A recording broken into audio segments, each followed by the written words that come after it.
All right, welcome everyone to another edition of Late Night on Base. I am your friend, your host, and a man wearing a tan suit today. Haven't worn one of these ones in a while, but you know what? I figured Tuesday, it's Taco Tuesday. People drink tequila, eat tacos. Well, you know what? Bill wears tan suits because why not? And I think I look pretty fly if I don't say so myself. Anyways, guys, couple things. Again, welcome Late Night on Base. We do this Monday through Thursday. We talk to the people in AI apps, tech, and on chain, bringing you just really good stories from really good people, whether it's projects, creators, whatever. Two things out of the way. Number one, this episode and the entire month of June is brought to you by Send. Once again, it is brought to you by Send, peer-to-peer cash. Digitally send it anywhere to anyone around the world in a UX mobile app that is just on fire. Privacy features built in, and download the iOS app today, and that is Send Digital Cash.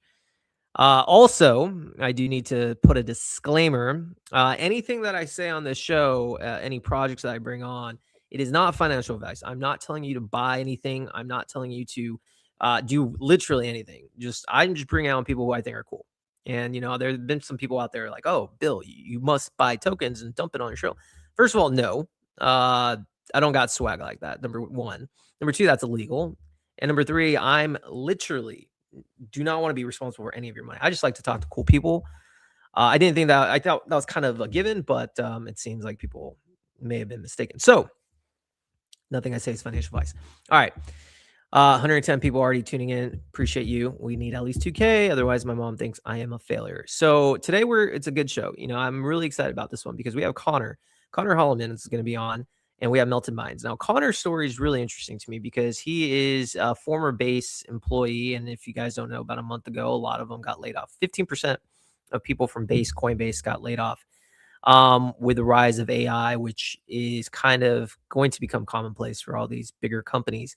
And so, you know, Connor was doing a phenomenal job. And, you know, I've noticed afterwards, like, what about a conversation about how do you navigate life after AI if you lose your job?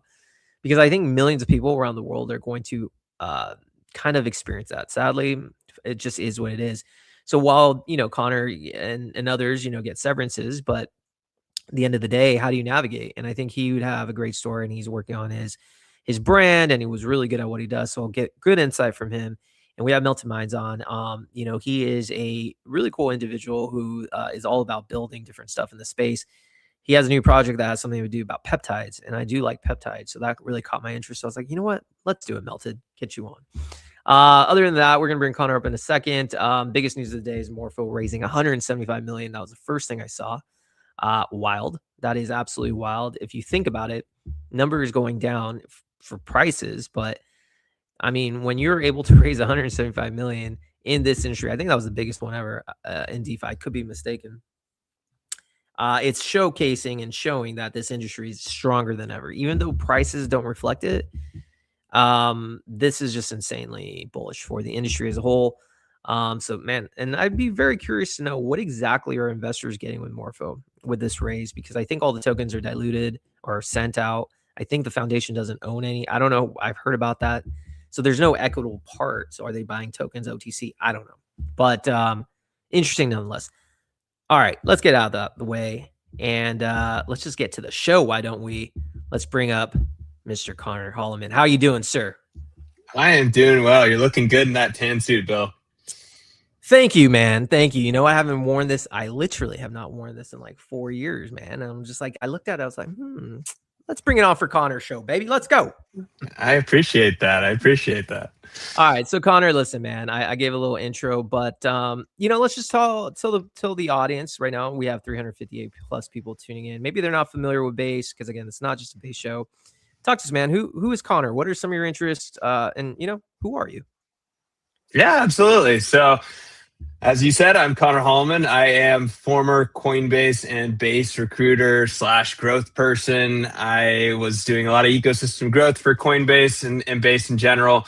And prior to that, recruiting for projects across the blockchain space. That's where my profession has lied most recently. But personally, I am training for a half Ironman. So that's kept me very busy in my personal life recently, and focusing on a lot of different avenues in terms of lifting and running and swimming and biking. So that's kind of the short background on me. Just moved to Venice Beach from Santa Barbara, so hanging out in California.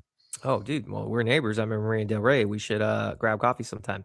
Actually, the what's his name's coffee shops in Marina Del Rey. Noun's Drew Coffee. Kaufman. Drew, Yeah, yeah. Noun. Yeah, Let's maybe. do it. Yeah, we'll meet up there. All right. So let's talk, because I think you have a story to tell people, and I think a lot of it is relatable in today's world. AI is advancing at speeds that's never been done before, ever. And with the advancement of AI, unfortunately, comes job displacement, and it's just the nature of the game. Firms are cutting costs. AI can now replicate the work of most 10 humans. So, talk to me from your perspective, Connor. You're obviously very good at what you do in the recruiting world. There's no denying it. You were top of that, but you were let go. Talk to us about first. How did it feel when you heard the news? What happened at that time? Were you kind of aware this was going to happen? Was it a complete shock? What was going through your mind? Yeah, good question. I think it was a little traumatic. I did not expect it to come. I think, like, looking back, there are a lot of things, and obviously hindsight is 2020, where it makes sense that it went the way it did. There are just some product pivots within Base, and it just made sense that unfortunately Base wasn't at a point where they needed to grow any farther. And as my role is hiring and bringing on more people to the team, it makes sense that unfortunately I was let go. But yeah, it was definitely traumatic. I feel like I gave a lot of energy, a lot of heart and my soul to the job itself. And I really developed the relationships I could to make the job and the team as strong as possible. So it hurt. It's in some ways now, I think, a relief, because I get to grow and find that next opportunity that's going to accelerate my professional career and my own personal growth. So yeah, it's bittersweet for sure, but it was traumatic to start.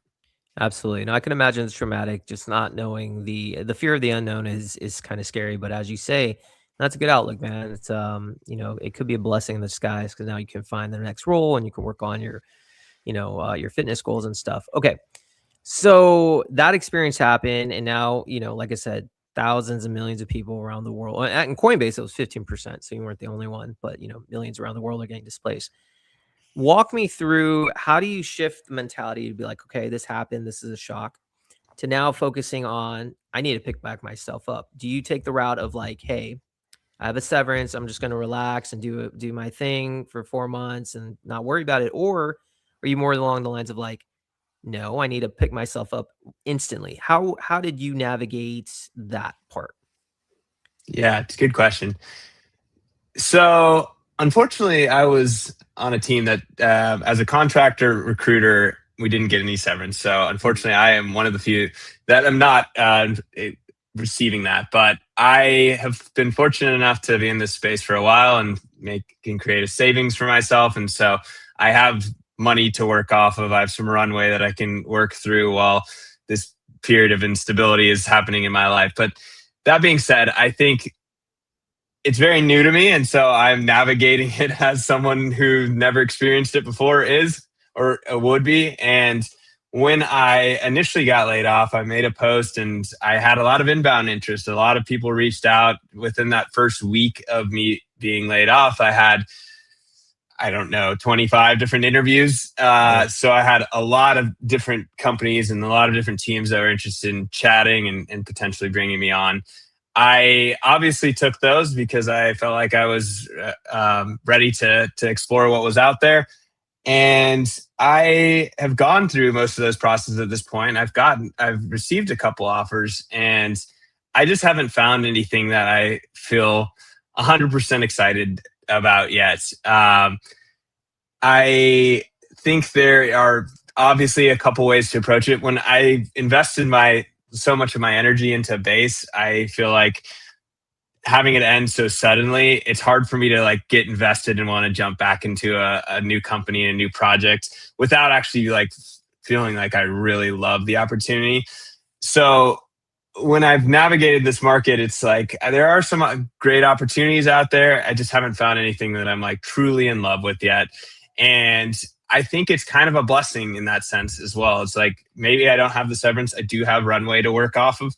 Now I have some time to like sit here and like figure out what is it that I really want to do next. And I think when I joined Base, the reason I joined Coinbase was before I accepted the role, I asked my manager about what does internal mobility look like, because I have had several years of recruitment experience, but my goal with Base was to move into more of an ecosystem growth type role. And so they teed me up for opportunities to do partnerships with Base projects and go to events and represent Base and do marketing and branding and do millions of impressions. And so when I think about like all the skills that I learned from my time at Base and now being in this job market where I'm trying to figure out what's next, I could go take another recruiter opportunity. And I just don't know if that's going to give me 100% of the energy that I'm looking for. And so I think the blessing here is that I have some time to sit down, digest what I like learn from Base, and then apply that to whatever's next. And I'm actually going on a trip to Bali here in about 6 weeks.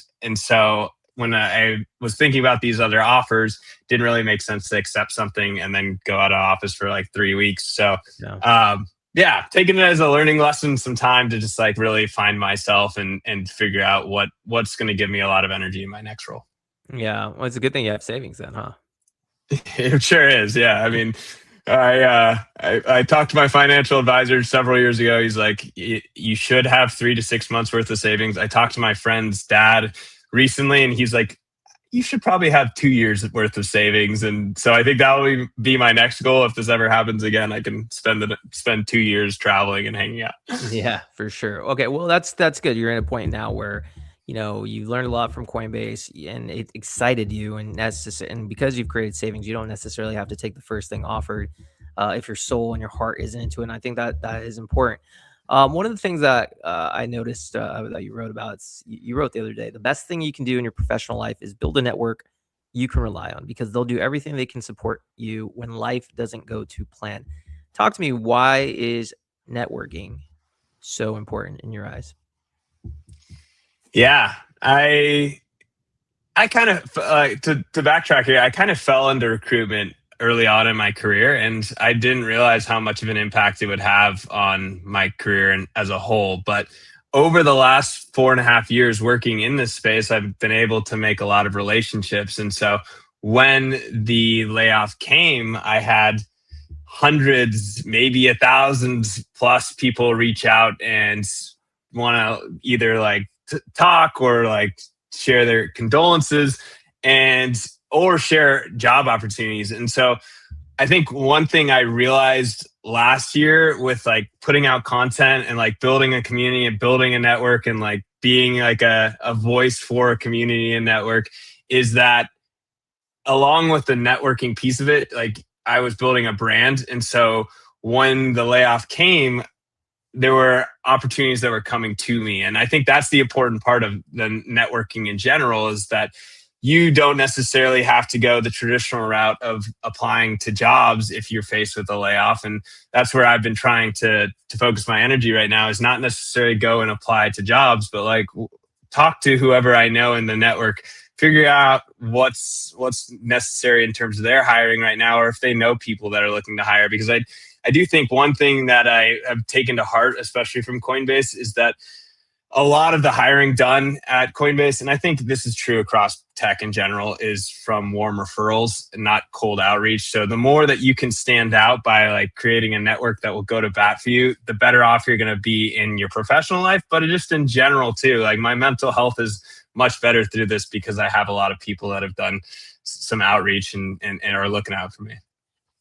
Yeah. I think having the warm intros really matter. I mean, it took me a long time, man, for myself even to realize the importance of a network and and how important that is. In my earlier part of my professional career, I didn't really take it seriously. And I think, and especially in crypto too, that really bit me in the ass, man. It really bit me in the ass because I've been in the space for a while. I haven't been doing media all my time. I did it I started in 2024 and I really took it serious then, which is good. But like in the 2020 cycle, 2021, even people I met in the space, they became big. They became some of the bigger people that are household names in crypto but I just didn't care at that time. I'm like, whatever, young, reckless.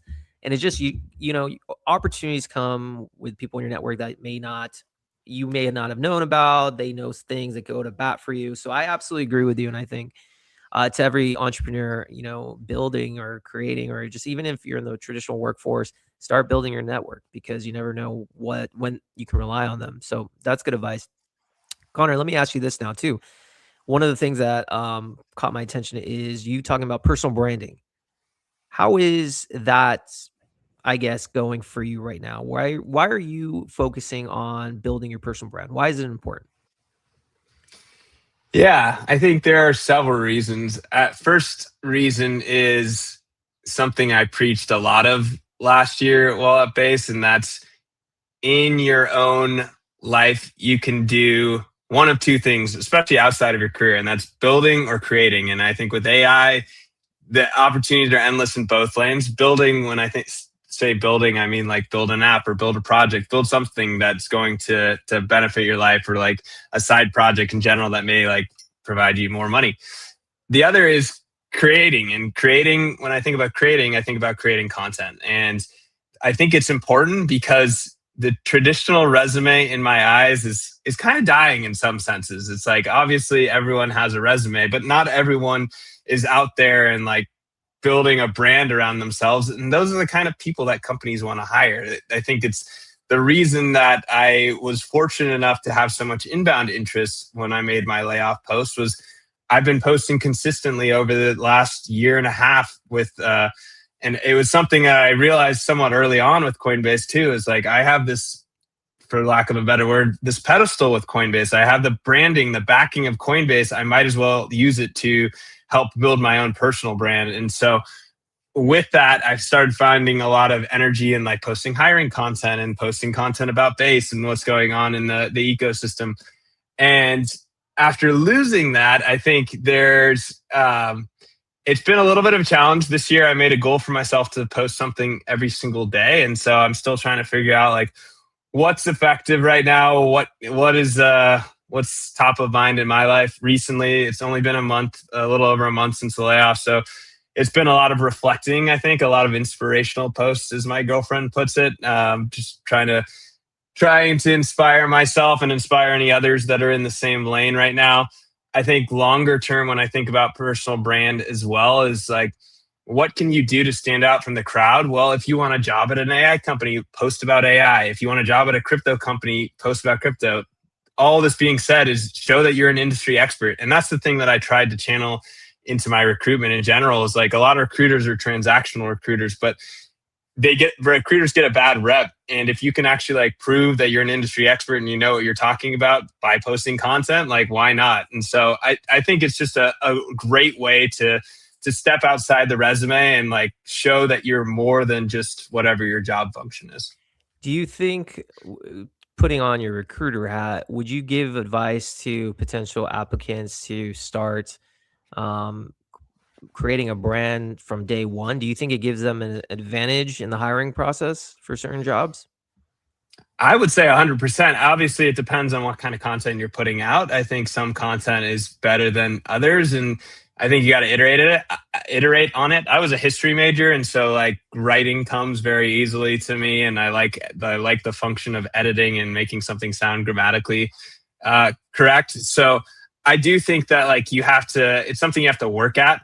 But when I think about like my job search right now, I've had 3 or 4 different very quality opportunities reach out to me because they're like, I saw your content on LinkedIn or Twitter.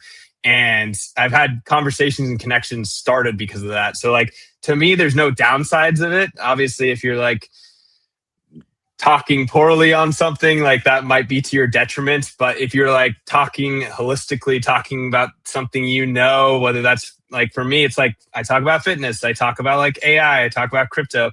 Those are the kind of things that like, if you're trying to get jobs in those companies, if you have this online resume, it's easy to show people. I think the other thing is like, written content's easy, but if you really want to get comfortable with the uncomfortable, it's doing stuff like this, getting on camera, putting yourself out there, putting your face out there. People start to know your face. And like, what's the thing that people love doing on social media these days? Well, it's scrolling and going up and down on reels. So Yeah, I would 100% encourage candidates to put themselves out there however they can. Yeah, and I think actually I would say it's becoming imperative to do so because I've said this many times on the show, with the rise of AI, the actual building process, creating the tech side of things, the hurdles of that have gone away, right? You can now code anything you want in a weekend without the upfront cost of just have Claude Code do it or whatever. The big hurdle now, the bottleneck is distribution, getting yourself out there. And I think one of the best ways that somebody in the workforce or just for whatever they're building is create a brand that people follow, and people are going to follow. I think when you create content, whether it's interviews, whether it's clips or whatever, short form media on X, it's easier to stand out from the crowd than it is if you're just a builder who has no distribution. And I think a personal brand gets people. I think if you put your brand out there, you humanize yourself. And AI, I think, is now going to really put the human aspect. There's a battle right now between the human aspect and not. And I think people are going to start lying into the human aspect. They want to know the real person because, we just have it. So I think a personal brand is great. Let me ask you, Connor, where are you posting mostly? Is it LinkedIn? It's Twitter and LinkedIn right now. I think in an ideal world, it was something I was pondering while I was at base, is really getting onto TikTok and Instagram and posting there, like video content. It's just not something I do enough of at this point, but I do think it's super important. But I do think, like, when I think of mediums that people are reading, it's like Twitter and LinkedIn are probably the best ones to be posting content on. Gotcha. All right. So, Connor, a couple questions before we go. So, you're going to Bali. You're going to have a great time. I hear it's fun. When you get back from Bali, though, I think is your sights on locking down some. What would be your ideal job, I guess, going forward? It's a great question. Yeah, I think I'm still figuring that out daily. I think in my ideal world, it's some sort of ecosystem growth function where I can be more than a recruiter. I think that's something I've said in some of my interview processes so far, is the perfect company to join for me is one that will provide me some creative agency to go outside the scope of just recruitment. And that's the thing I think Base provided me and was so special, is I got to do business development, marketing, partnerships, events, and work on an accelerator program, Base Bashes. So I want to be an all-encompassing growth person. My career is grounded in recruitment, so I'm happy to continue doing that. But I do feel like I bring a lot to the table outside of that. So I think in an ideal world, it's like a growth role. But that being said, I think the other opportunity, something you just touched on, is distribution. It's something that I was able to be fortunate to be a part of at Base. I hired 20 plus people, or I hired in 20 different countries, and I have now this network of people that are distributed around the world. And so I want to maybe figure out a way to leverage that as well. And so maybe potentially building a company that leverages some of the connections I made around the world too. So still figuring it out, but taking it day by day. Taking it day by day is kind of the nature of the game. You have to take it day by day. But the thing is you have a good outlook. And I think someone like you, man, that's focusing on their brand, getting themselves out there, it's basically compounds. You put yourself out there, you enjoy the content, and you never know who's watching. And like I said, you have one of the strongest networks, especially on Base. All the top people know you. So I have no doubt, my friend, you are going to absolutely crush it. And dude, thanks for coming on, bro. Appreciate it. 100%. Let's definitely meet up here in SoCal here soon. We are neighbors, man. Shout out to Drew. We'll have some coffee over there. It'll be a good time. So appreciate you, man, coming on. We'll have a couple clips made for you. We'll tag you. And we'll also be posting this on LinkedIn, baby, because you're on Let's LinkedIn. go. All right, Connor. Take care, man. All right, bye now. All right, that's Connor Holliman. Awesome, man. It was a good conversation as we got to speak about life after AI in layoffs. And like I said, this is something that's going to occur all the time. I want to give a shout out right now to the 2,200 plus people tuning in. This is live Late Night on Base, presented by Send, peer-to-peer cash sent digitally all across the world with privacy features built in. Download the Send iOS app today. Real quick, let's play a quick commercial from them, actually. And this is a banger.